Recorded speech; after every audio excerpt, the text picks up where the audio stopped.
Welcome back to our YouTube channel Neha ma'am and DJ sir. इस video में हम करने वाले हैं क्लास 11 के चैप्टर नेम है आपके मदर्स डे, जिसे लिखा है जेबी प्रिस्टली ने। और इस कहानी का पार्ट 1 वीडियो पहले से मेरे चैनल पे अवेलेबल है। अगर आपने नहीं देखा है तो जरूर देख लें, ताकि आपको पूरी कहानी अच्छे से, जो प्ले है आपका, वो अच्छे से समझ में आ जाए। तो ये इसका पार्ट 2 वीडियो है, तो स्टार्ट कर लेते हैं। पिछली वीडियो में हमने यहाँ तक पढ़ा था कि बच्चों की क्लास लगा रही होती है, माँ कह देती है बिल्कुल साफ साफ कि मेरी भी दिन भर की 8 घंटे की जो ड्यूटी है पूरी हो चुकी है और मैं भी अब सप्ताह में 2 दिन की छुट्टी लेने वाली हूँ। काम भी करूँगी तो तुम लोगों को बहुत ज़्यादा हम्बल रिक्वेस्ट करना होगा तभी करूँगी, ऐसे मैं कोई काम भी नहीं करने वाली हूँ। तो ऐसा जवाब दे देती हैं बच्चों को। बच्चे यहाँ से चले जाते हैं। इसके बाद एंट्री होती है उनके पति की। पति का नाम क्या है? George Pearson. तो जॉर्ज पियर्सन की एंट्री होती है यहाँ पे। तो फिर वो कहते हैं, जो वाइफ थी उनसे कहते हैं कि वो बताते हैं कि क्लब में उनका एक स्मोकर मैच है, जिसमें कि उनको वहाँ पे सब कुछ मिलने वाला है, मतलब टी वगैरह, डिनर वगैरह सब कुछ मिलने वाला है। तो घर में वो चाय नहीं पियेंगे। तो ये कहती हैं कि तो वैसे भी मैंने घर में चाय वाय नहीं बनाया। तो वो शॉक्ड हो जाते हैं कि भाई हमेशा तो बना के रखती थी, आज चाय क्यों नहीं बनाया। तो वो बोलते हैं कि तो क्या, अगर मुझे चाय पीना होता तो नहीं मिलता चाय। वो गुस्सा करके बोलते। तो ये कहती कि वाह, लो भाई वाह, कर लो बात। मतलब कि अब आप आ करके बताने वाले ही थे कि जब मुझे आज घर में चाय नहीं पीना है, मेरा आज बाहर डिनर है, टी है, सब कुछ है। आपने यही बताया ना मुझे भी कि आपका बाहर आज डिनर टी है, तो घर पे आप चाय नहीं पियोगे।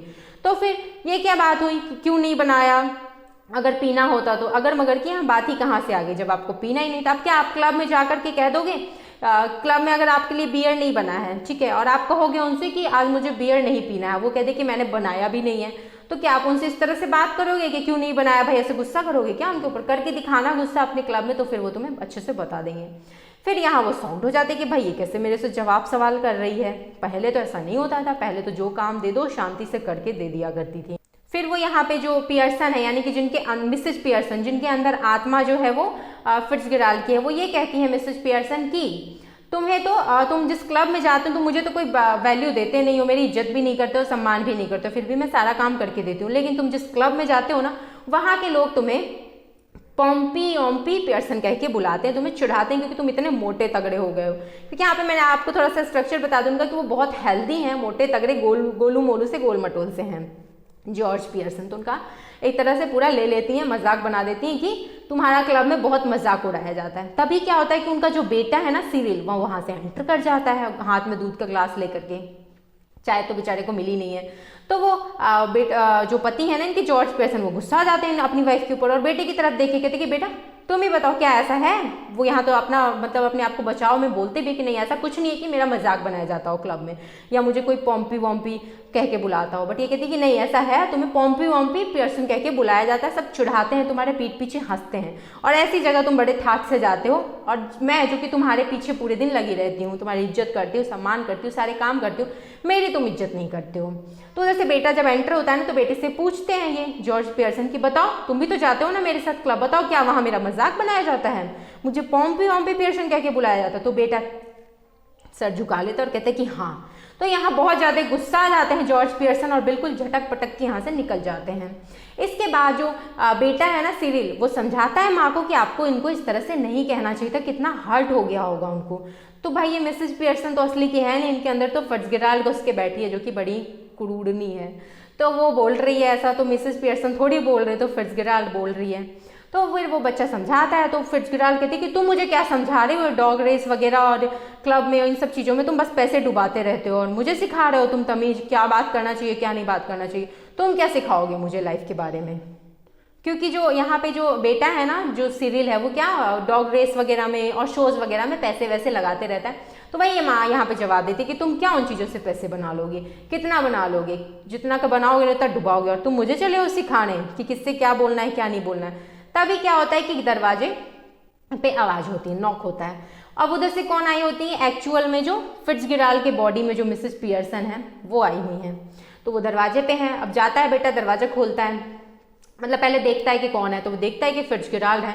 तो उनके नज़र में तो, उसके बच्चे की नज़र में तो फिट्जगेराल्ड है ना। तो ये बच्चा बोलता है कि भाई वो मतलब इनको भी पसंद नहीं था बच्चे को, तो वो कुछ नेगेटिव चीज़ बोल देता है उनके लिए। तो ये गुस्सा आ जाती हैं और डांट लगा देती हैं, डांट फटकार लगा देती है उसको, और बोलती है कि अगली बार से कोई भी अड़ोस पड़ोस का है तो इज्जत करना सीखो। और उसके बाद उधर से मिसेस पियर्सन जो है, यानी कि जो दिखने में तो फिट्जगेराल्ड जैसी है लेकिन अंदर से मिसेस पियर्सन की आत्मा है उनमें, वो एंटर होती हैं।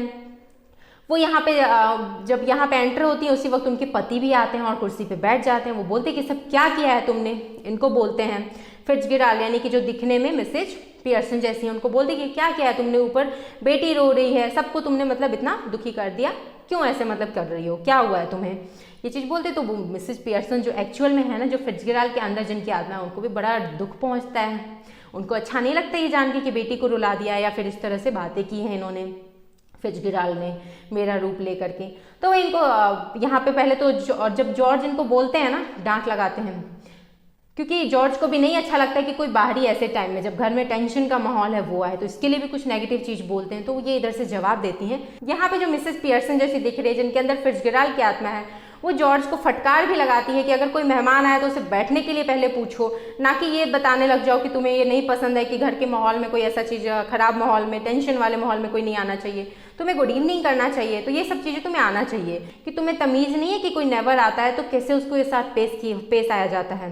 इसके लिए मैं तुम्हें एक स्लैप दे सकती हूँ तुम्हारे गाल पे, उनके पति को बोल देती हैं ये। तो यहाँ पे भी मिसेस पियर्सन को बहुत ये सारी चीज़ें खराब लग रही होती हैं और वो तुरंत थोड़ी देर बाद जब पति यहाँ से चले जाते हैं तो फिर सब चले जाते हैं। तो फिर ये जब इनके साथ अकेले, पहले तो यही लोग कहते हैं कि हमें थोड़ा सा अकेले छोड़ दो, अकेला समय दे दो, तो पति और बच्चे सारे यहाँ से चले जाते हैं, बच्चों को और पति को यहाँ से भेज देते हैं। फिर इसके बाद बोलती हैं मिसेस पियर्सन कि अब तुम जल्दी से आत्मा वाला जो चेंज करना है फटाफट से चेंज करो, जो भी मंत्र तुमने बांधा है वो सब तोड़ो, मुझे नहीं अच्छा लग रहा है इस तरह से। तो यहाँ पे फिट्जगेराल्ड बोलती हैं उनको कि तुम फिर से सब गड़बड़ कर दोगी, मैंने बड़ी मुश्किल से इन लोगों को लाइन पे रास्ते पे लाया है, अभी तो मैं रास्ते पे ला रही हूँ, तो तुम सब कुछ फिर से गड़बड़ कर दोगी। नहीं, मैं ऐसा नहीं करने वाली। तो वो कहती है कि नहीं मैं ऐसा कुछ गड़बड़ नहीं करूँगी। तो ये सिखाती हैं कि तुम्हें इनसे स्ट्रिक्टली पेश आना है और तुम्हें बस इनको चेक करने के लिए ये करना है कि इनसे जब बोलोगे ना किसी काम के लिए तो ये उस काम को कर देंगे। तुम्हें क्या पसंद है, तो वो बताती कि मुझे रमी खेलना पसंद है, लेकिन ये लोग सिर्फ क्रिसमस वाले दिन ही मेरे साथ रमी खेलते हैं, ऐसे नहीं खेलते हैं। तो वो सारी चीज़ें कहती कि वो कहोगे करने के लिए तो ये कर लेंगे, इसका मतलब कि ये सब जो है सीधे हो गए हैं, इनको मैंने वो लाइन पे ला दिया है।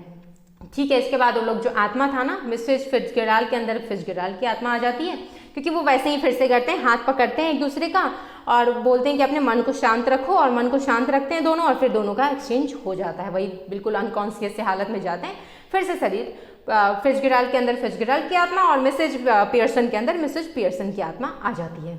अब इसके बाद फिर अब चली जाती है फिट्जगेराल्ड ये सारी चीज़ें सिखा करके। तो फिर इसके बाद क्या होता है कि उधर से एंटर होते हैं उनके परिवार। तो वो बोलती हैं रात में कि मुझे आज डिनर विनर नहीं बनाने, क्योंकि इन्होंने बताया था फिट्जगेराल्ड को कि इन्हें डिनर खाना बनाना भी उतना पसंद नहीं है। तो वो कहती है कि मुझे आज डिनर नहीं बनाना, बच्चे जो हैं वो बनाने वाले हैं खाना, और मैं पति के साथ समय स्पेंड बिताऊंगी थोड़ा सा अकेले में, और उससे पहले मुझे रमी खेलना है तुम लोगों के साथ।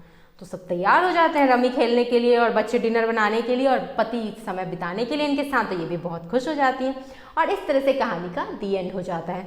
तो कहानी से कंक्लूजन यही निकलता है, हम यही कंक्लूड कर सकते हैं कि हमें औरतों का सम्मान करना चाहिए, क्योंकि वो भी पूरे दिन लगे रहते हैं, उनके पास भी बहुत सारा काम होता है। ऐसा नहीं है कि वो घर पे हैं तो बस पड़े हैं, आराम कर रहे हैं, फ्री हैं। माँ के पास भी बहुत सारे काम होते हैं, तो हमें उनका सम्मान करना चाहिए उनके काम के लिए। तो उनको कम से कम वो करके देते हैं तो उनको थैंक यू भी तो बोल देना चाहिए। तो थैंक यू भी बच्चे नहीं बोलते थे, जो कि आप थोड़ा लाइन पे आ गए तो शायद आप बोलने लगेंगे। तो यही कंक्लूजन निकलता है कि हमें अपने घर की औरतों की इज्जत करनी चाहिए, जो घर में भी है ना, उनके पास भी बहुत सारे काम होते हैं। वो हमारे परिवार की जो माँ होती है ना, वो हमारे परिवार की बैकबोन होती है। यही कंक्लूड आप कर सकते हो इस स्टोरी से। आई होप कहानी आपको बहुत अच्छी लगी होगी। अगर अच्छी लगी है तो अपने फ्रेंड्स में शेयर करो।